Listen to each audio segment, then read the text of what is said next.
Today, we're starting with something every businesses claim to have, but very few truly use well: data. Most businesses today have reports, dashboards, spreadsheets, numbers everywhere. But still, owners and leaders often say, I'm not confident about my decisions. I don't know which numbers actually matter. By the time I see the report, it's already too late. That's because data alone doesn't drive decisions.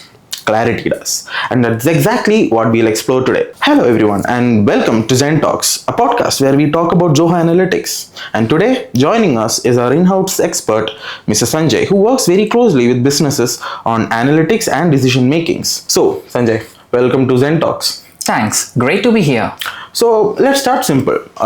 Almost every businesses today has reports and dashboards, right? But still owners say they're confused or are unsure all the time. Why do you think that happens? That's a great question. The main reason is businesses collect a lot of data, but it's scattered. Sales data is in CRM. Finance data is in accounting software. Operations data might be in spreadsheets. So people are looking at numbers, but not the full picture. So what you're saying is it's not about the lack of data, but it's about the lack of clarity. Exactly. Data without context, it's just noise. Okay. For someone from our audience who is listening or hearing about this for the very first time, how would you explain Zoho Analytics? Zoho Analytics is essentially a business intelligence platform that brings all your data in one place. It collects data from CRM, finance, operations, marketing, even third-party tools, and turns it into meaningful dashboard and reports. But more importantly, it helps businesses ask better questions and get answers quickly. Okay, that might be a lot for our audience to break down. So how about we take things slow? Can you give a real world example of how businesses actually use Zoho Analytics? Sure. A common one is revenue visibility. Okay. Instead of just seeing total sales, businesses can see revenue by product, revenue by customer type, profitability by region, trends over time. Another big use case is identifying leaks like delayed collections, raising cost, or underperforming channels. Okay, that's powerful because I think those are the things that owners usually realize way too late, right? Exactly. Analytics helps you act before problems grow.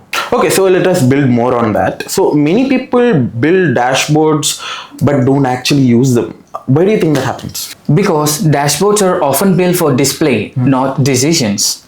Good analytics should answer what happened, why did it happen, what should I do next.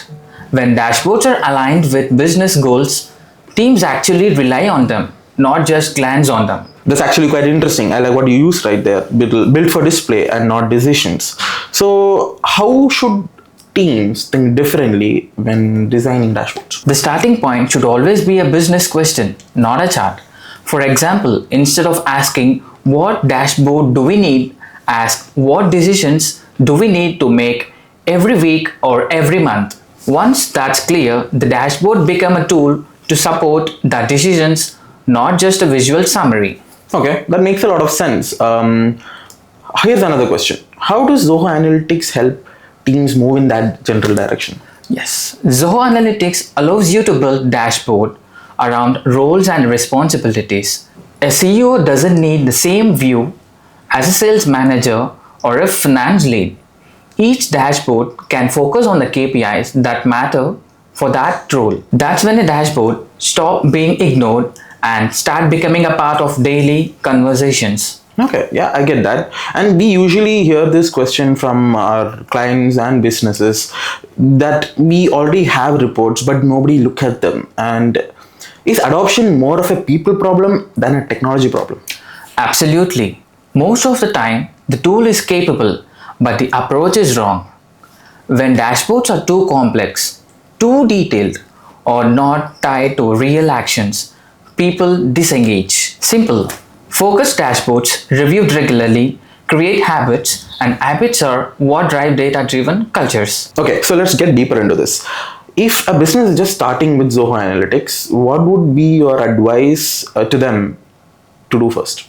Start small. Pick one area, sales, finance, or operations, and identify 5 to 7 meaningful KPIs. Build clarity therefore before expanding. Analytics is a journey. When businesses sees values early, adoptions naturally grows. That's actually a great takeaway. Start small, stay focused, and build clarity, right? Thanks again for sharing your insights. This really sets the tone for what ZenTalks is all about. Thank you. Looking forward for the upcoming conversations. And to everyone listening, this is just the start. In the upcoming ZenTalks, we'll dive deeper into KPIs, forecasting, and real analytics mistakes businesses make. If you have questions, thoughts, or even challenges around analytics or decision making, feel free to drop them in our comments. Or head over to connect.zentegra.com and start a conversation with us there. See you in the next episode. Subscribe, like, and share. Thank you.